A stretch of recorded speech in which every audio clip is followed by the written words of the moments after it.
Well, this was quite a surprising development, Shep. That lid you refer to, which means we're not going to hear any more remarks from the president on camera today. Of course, we saw President-elect Joe Biden speak to the chaos and violence in our nation's capital earlier this afternoon.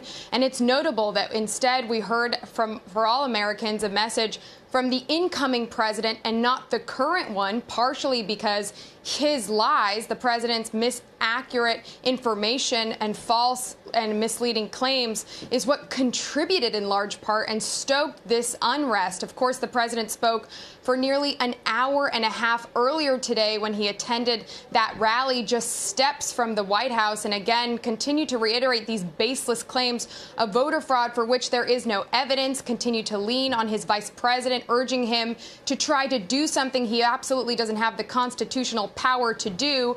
And then we saw these remarkable scenes unfold on the steps of the Capitol with those then later protesters and that mob breaching the doors and entering even the Senate floor and beyond. As we continue to see that for hours, the president was pretty silent during that time. He issued a couple of tweets that were really very confusing, partially supporting the people who were doing this on Capitol Hill, and then ultimately issuing some messages to urge them to go home or to scale back. But in that video message that you referenced at the top, it was slapped with a Twitter label we've never seen before, which in effect meant nobody could reply to it, retweet it, they couldn't like it. And in the words of Twitter, that was because his words could incite violence. Now, other tweets that the president has released in the last hour or so, as you mentioned, have been scrubbed entirely for the same reasoning. We are also trying to check and see what else is happening with the president's account. But the fact that the White House has said we don't expect to hear from him,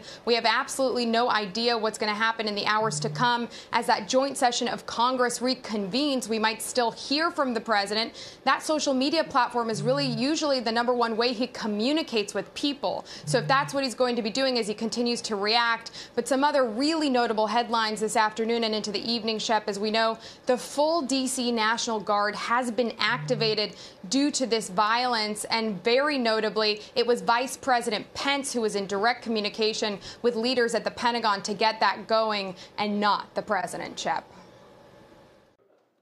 Shepard Smith here. Thanks for watching CNBC on YouTube.